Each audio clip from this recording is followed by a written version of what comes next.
Election को लेकर तेजस्वी यादव ने कल क्लियर किया कि अब सीधा चुनाव होगा और जनता फैसला करेगी। देखिए, वो जिस तरह से संवाद कर रहे हैं अपने कार्यकर्ताओं के साथ पंचायत लेवल, प्रखंड, उसका मूल मंत्र क्या है? चुनाव का आगाज हमारे लिए हो चुका है और चुनाव किसी के खिलाफ हम तेजस्वी जी नहीं लड़ रहे हैं, बेरोजगारी के खिलाफ लड़ रहे हैं, महिला सबलीकरण में जो ह्रास है उसके खिलाफ लड़ रहे हैं। इसलिए अगर आप गौर से देखें तो माई बहन मान योजना जो कि गेम चेंजर होने जा रही है बिहार की राजनीति की, बिहार के सार्वजनिक जीवन के लिए, उसी तरह 200 यूनिट फ्री बिजली, उसी तरह गैस सिलेंडर से रिलीफ देना लोगों को, उसी तरह अगर आप देखें सामाजिक सुरक्षा पेंशन जो पिटेंस था उसको 1500 तक करना, और अभी बेरोजगारों के लिए, युवाओं के लिए भी अलग से वो एक ब्लूप्रिंट पे काम कर रहे हैं। हम ये सब चीजें लेकर के लोगों के समक्ष हैं और लोगों के समक्ष हैं एक विकल्प देने के लिए, एक प्रगतिशील विकल्प देने के लिए। यही तेजस्वी जी की मंशा है और यही राष्ट्रीय जनता दल की भूमिका होगी। नीतीश जी को बार बार ये कहना पड़ रहा है कि 2 बार मेरे से गलती हो गई आप लोग के साथ जाकर, आखिर ये बार बार ये टिप्पणी ही अब उन पर करना अनुचित होगा।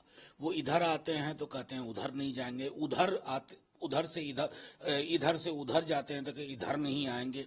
ये इधर उधर में राष्ट्रीय जनता दल, तेजस्वी जी, लालू जी, हम नहीं फंसने वाले।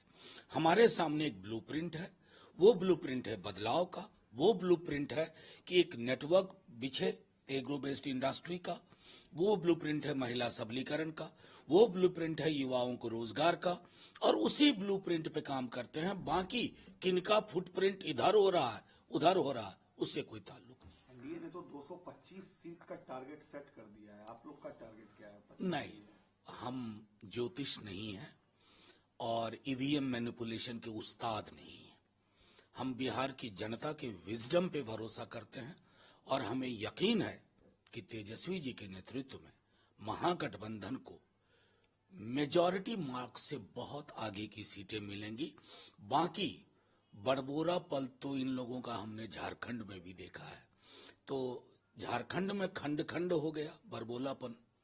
इस तरह के बरबोलेपन के लिए जनतंत्र में, लोकतंत्र में कोई जगह नहीं होती। बिहार में क्या महागठबंधन इंटैक्ट है? क्योंकि दिल्ली में तो डिवाइडेड हो गया कांग्रेस और नहीं, देखिए ये अक्सर आप लोग, मैं माफी के साथ कहूं, आप लोगों से आकलन में गलती होती है।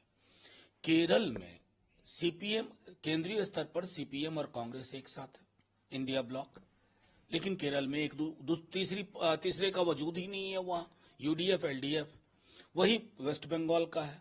पंजाब में आम आदमी पार्टी और कांग्रेस दोनों अलग अलग लड़ी और दोनों ने अच्छा किया लोकसभा में। तो इस परिप्रेक्ष्य में हमें ये देखना होगा कि हमारी नीति क्या है। इंडिया गठबंधन एक प्लेटफॉर्म था, एक साझा प्लेटफॉर्म। उस साझे प्लेटफॉर्म में उम्मीद ये है कि केंद्रीय स्तर पर एक हम जोरदार प्रगतिशील विकल्प दें और वो आगे के लिए भी रहेगा। एक आखिरी सवाल, होम मिनिस्ट्री ने केजरीवाल के खिलाफ मनी लॉन्ड्रिंग केस में अप्रूवल दे दिया, फिर से ईडी उनके खिलाफ पीएमएल एक्ट के अंदर। चुनाव कब है? चुनाव 5 फरवरी को है ना। तो अभी बहुत सारे केसेस खुलेंगे। अभी देखिए ना, बिहार चुनाव में भी यही होगा, क्योंकि साम दाम दंड अगर इसी पे चले और देश के होम मिनिस्टर को देश को महफूज रखने में दिलचस्पी ना हो, बल्कि विपक्ष के नेताओं को किस प्रकार उन पर दबिश बनाई जाए, अगर वो उनका उद्देश्य है तो ये देश के लिए अच्छा नहीं है, उनकी पार्टी के लिए अच्छा नहीं है, क्योंकि यही नजीर बन जाएगी जो कल को आप नहीं होंगे, आप पर भी यही चीजें होंगी।